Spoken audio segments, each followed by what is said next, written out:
limekwisha wika dodo. Kwa majina naitwa Jennifer Chingule, katibu wa CCM wilaya ya Kasulu. Awali ya yote nipende kumshukuru Mwenyezi Mungu kwa siku ya leo kukutanisha mahali hapa ni waandishi wa habari pamoja na ofisi ya Chama cha Mapinduzi wilaya ya Kasulu. Lakini la pili, niwashukuru kwa kukubali kwenu kwa ajili ya kuja kwa ajili ya mahojiano haya. Basi itoshe tu kusema kwamba karibuni. Kwa mwaka huu wa mwaka 2020-2025 ni mwaka wa uchaguzi ambao tunaelekea kwa ajili ya kura za maoni kwa ajili ya kupata madiwani wa kata, madiwani wa viti maalum pamoja na waheshimiwa wabunge. Na tukizingatia kwamba Mheshimiwa Rais kwa nafasi ya urais tayari ameshapatikana Dr. Samia Suluhu Hassan. Kwa hiyo sisi kama wilaya ya Kasulu tayari tumeshajiandaa vilivyo kwa ajili ya uchaguzi huu wa mwaka 2025. Kwa hiyo basi sasa kwa sisi wilaya ya Kasulu tayari tumeshajiandaa. Tumeshajiandaa kutokana na tangazo lililotoka na lililopita kwenye mkutano mkuu wa CCM Taifa kwamba kura fomu zitatolewa kuanzia tarehe 28 ya mwezi wa 6 hadi tarehe 2. Kwa hiyo niwaombe wana Kasulu wote wenye mapenzi mema na Chama cha Mapinduzi na wenye sifa ya kugombea kwa nafasi ya udiwani pamoja na nafasi ya ubunge. Sisi ofisi za Chama cha Mapinduzi ngazi ya wilaya na ofisi za Chama cha Mapinduzi ngazi ya kata tayari fomu zipo, kwa hiyo mnakaribishwa sana kwa ajili ya kuchukua fomu.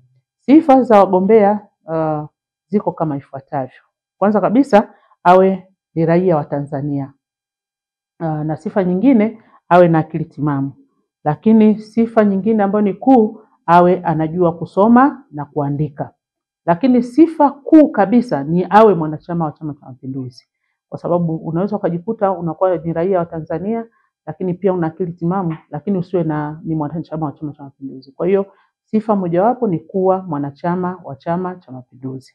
Hivyo basi niwaombe wanachama wa Chama cha Mapinduzi wilaya ya Kasulu waje kuchukua fomu. Na fomu zinatolewa kuanzia saa 2 asubuhi mpaka saa 10 jioni. Kwa hiyo tarehe 28 hadi tarehe 2 saa 10 jioni ndio mwisho wa kurudisha fomu.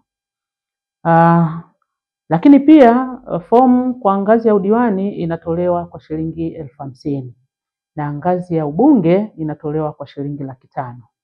Naomba nitoe wito kwa wanachama wa Chama cha Mapinduzi wale ambao wanatarajia kwenda kuchukua fomu. Tayari tangazo limeshatoka kwamba utakapokuja kuchukua fomu usije na maandamano, usije na heka, usije na shamra. Wewe toka tu wewe kama ulivyo. Kama una waandishi wako wa habari njoo nao, kama una mke wako wewe kama ni mwanaume njoo naye. Lakini kama ni mwanamke kama una mume wako njoo naye kwenye ofisi, chukua fomu kwa utaratibu, nenda kajaze. Kama utaweza kurudisha kwa siku hiyo itakuwa vizuri zaidi. Lakini kama utapata nafasi ya kurudisha kwa siku hiyo basi isipite saa 10 tarehe 2 jioni. Niwashukuru sana.